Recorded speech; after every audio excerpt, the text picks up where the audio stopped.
Hello everyone, this is Yvonne from Yvonne Ceramics. In today's video, I'm going to show you how to make colored slip using mason stain like these ones here. By using color slip, you can use it to paint on your greenware, or you can use the color slip to use on your slip casting vessel and make something like this one here. Don't forget to like and subscribe to my channel for more videos each week. Let's talk about what we need. So I've got a bunch of mason stains. So these are different colored mason stain. This one is deep salmon. This one is yellow. So I got lots of different colored one. This one is blue. And I'm going to make different color slip in different concentration. For each color, I have 3 different jars. So let's look at the label here. This one, it will be 100 grams with 10% of the mason stain, and that's the name of the mason stain for screen. And for the same color, I'm going to make it in 5% and 1% as well. So I'll have 3 different concentration of mason stain, so I can test out and see which color I like. So with less, so the 1% with less mason stain, the color will be a lighter shade of green, and with 10%, the color green will be a darker green. So I've got all these jars here all labeled out with the percentage and the color. So first thing I'll need to do is fill the jar with slip. The slip I'm using today will be the slip casting slip that I am using, which is Plasmon M370 casting slip. So I will be, after mixing the color slip, I'll be using it for casting. If you want to use the color slip for painting on greenware, you might need to make it a more thicker consistency. The consistency that I have for casting slip is more fluid and liquidy. So here I have a 5-gallon bucket of my casting slip. So when I first open the lid, all the thicker material will be saturated to the bottom of the bucket. So that's why I need to mix it really well before I use it. And I have a ladle inside the bucket here as well for scooping out. So let me just stir it well before I use it. And I have a measuring cup here, a large measuring cup, because I will be having 100 grams of the slip in each jar. I will be scooping the slip into the measuring cup so that it'll be easier for me to control and measure out 100 grams of slip. So right now I have my jar on top of my digital scale, and I am going to pour my slip into my jar, and I want to do it slowly to about 100.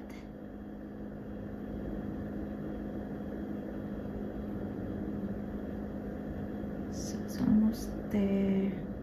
You want to use a scale that is very sensitive, especially when you're working with a smaller amount of slip.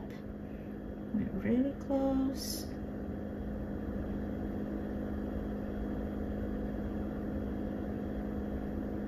Okay, so that's pretty good, 100.6, almost 100, so that's good. I'm happy with that. So with 100 grams, and this one is for 1% of that, so I will need to add in 1 gram of the blue mason stain. So what I have is I'm going to put a piece of white paper on the scale, turn it back to 0, and then I'm just going to scoop a little bit of the blue mason stain and just put a little bit at a time onto the scale, and I want it to get to 1.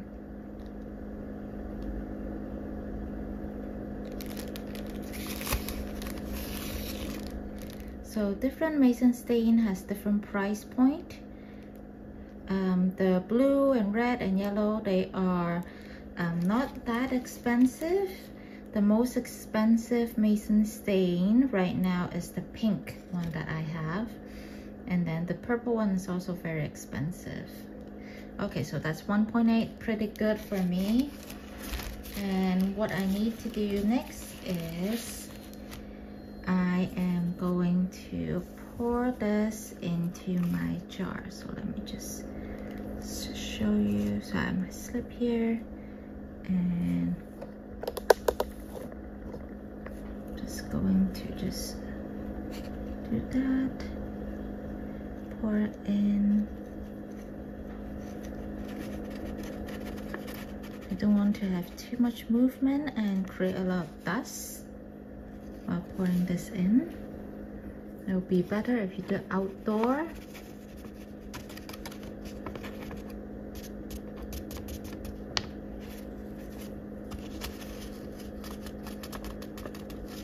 So if you have trouble getting all the Mason stain in, you can use a spoon.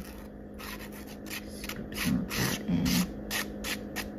Okay, so that's pretty good. We'll save that paper for measuring the next portion. So after measuring the Mason stain with my slip, I'm using a small whisk. So this is an electric whisk that I got at Walmart, and it's you can find it at the coffee section. They use it for whisking foam or milk for coffee. So I'm just gonna place in here, and I'm gonna cover my hand as well so that it doesn't fly out. I'm just gonna whisk it around.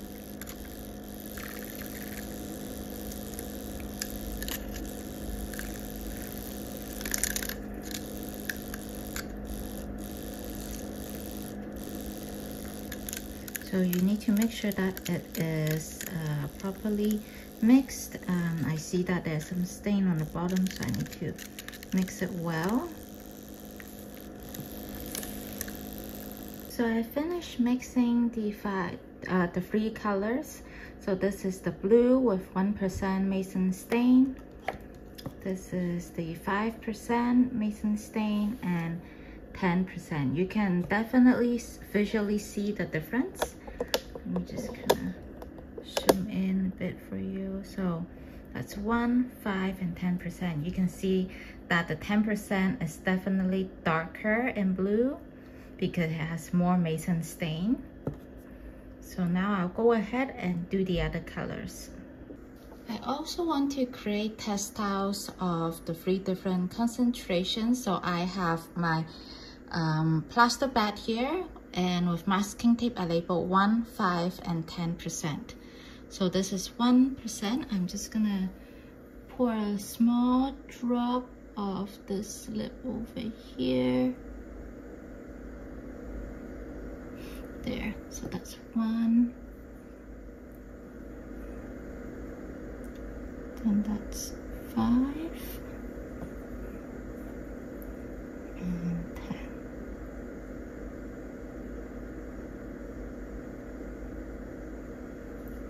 Okay, so that's 1, 5, and 10. And because this is a plaster bag, it will dry out the slip quite quickly. Once it's dry, I'll take it out and label on the back the percentage and what color it is.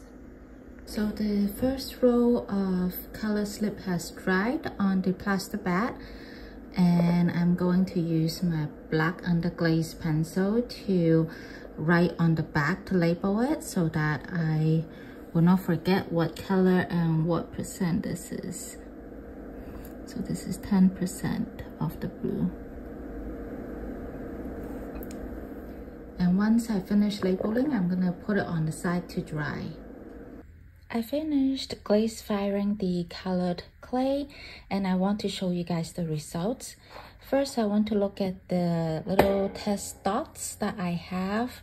Starting with this column here will be the 10%. That's the 5% and 1% of the Mason stain. This will be the red, orange, yellow. That's a coral, and that's sea green, forest green, and that is, I believe, light green. That's robin's blue, and that's dark blue. As you can see, there is definitely a difference in color based on the percentage of Meissen stain you added to the clay. I also glazed the textile half with clear and half without clear, so I can see the difference in color.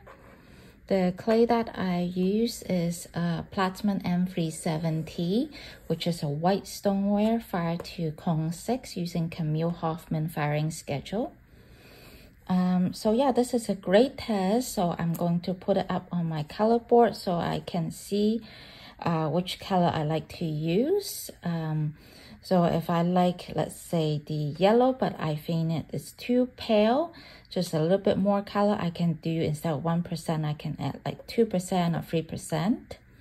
So this will be a good gauge for me. I also use the color clay and put it on the slip cast tumbler that I have here. So this would obviously be, I believe is the 5% Meissen stain red, and then different colored, just to show what it looks like on a tumbler. It's my first time doing it, so there's a little blemishes here. So next time I'll definitely improve on my technique.